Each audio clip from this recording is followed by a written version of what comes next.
Hi my lovelies, I'm Holly, welcome back to my channel. I'm charting my low carb diet weight loss journey week by week, and this is week 2.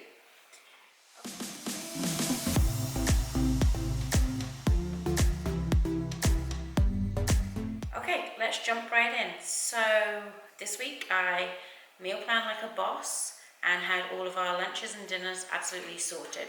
That was ace.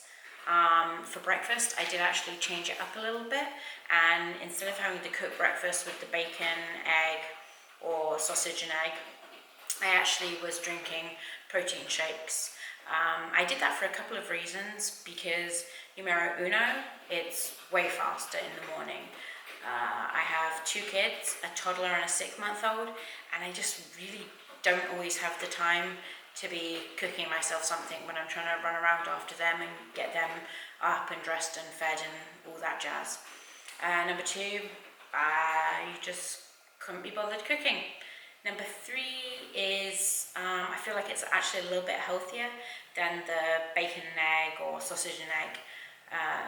And I guess a bonus one is that the protein shake is actually less calories than the cooked breakfast. The protein shake's about 160 calories, whereas I think my cooked breakfast was around 360 calories. I've been actually drinking the Premier Protein ones. I really like them. I like the chocolate one or the caramel. I just had the banana and cream one, that was really good. And then I've got the vanilla ones. It's 30 grams of protein, it's only 3 grams of net carbs, and 160 calories. They keep me really full throughout the morning, which is great because I'm not hungry before lunch. And I think I'm going to keep doing it this week as well. Lunches were great. I ate curry most days. I'd cooked up a big batch on Sunday, I think, so I just ate that throughout the week. Recently I've been on a bit of an Asian inspired kick, so from our dinners we had a couple of Thai things. I did a Thai basil beef dish, which I served with spaghetti squash for myself, and then we also had drunken noodles. Whenever I do dishes that need some sort of carb, like noodles or rice, I'll always cook that for my family, and then for myself I'll either add extra veg or this week I tried for the first time the tofu shirataki noodles.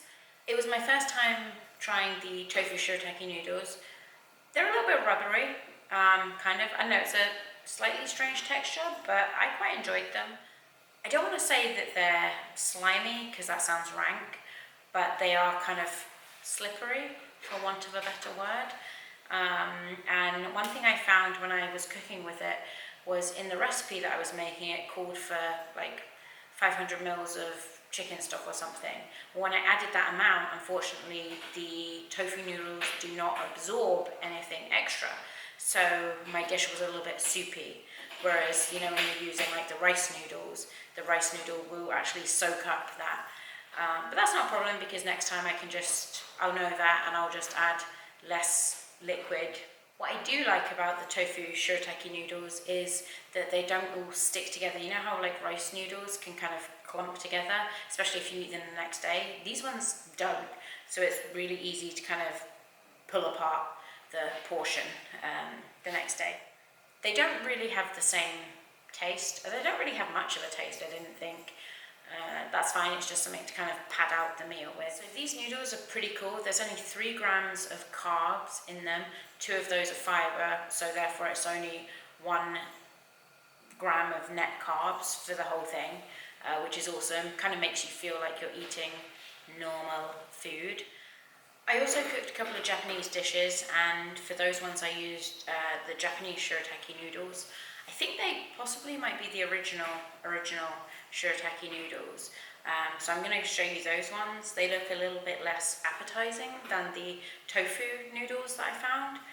And I picked up a few different tofu shirataki ones. I'm going to show you guys what the different ones are, because they're all really low carb and a great kind of spaghetti or noodle substitute. I'm thinking I'm probably going to do a video at some point in the future once I've tried them all out, and kind of show you what's what. So stay tuned for that at some point.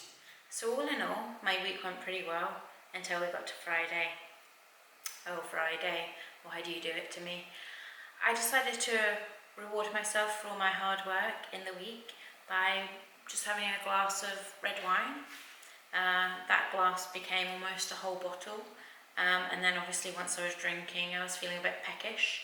However, I gotta, give myself a little bit of props because I thought ahead about this and I made sure I had some salami and cheese in the house. So nothing with carbs, it was just high protein, high fat snacks, which I tapped into. I think I basically doubled my calorie intake for that day, which was a bit of a bummer. Anyway, I'm not going to be an idiot next week, and we're not going to do that. Let's get down to biz and talk about how much I weigh this week. So, last week I was at 219 pounds 6 ounces. This week I weigh 218 pounds.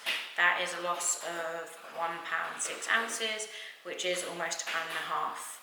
Obviously, I'd love to be losing the weight a lot quicker, but at the same time, I think, a pound and a half weight loss a week is definitely going to help me stay consistent, and it's definitely going to help me stay in that zone, because if you lose a lot of weight very quickly, you're more prone to put it back on again. So, slow and steady wins the race, right?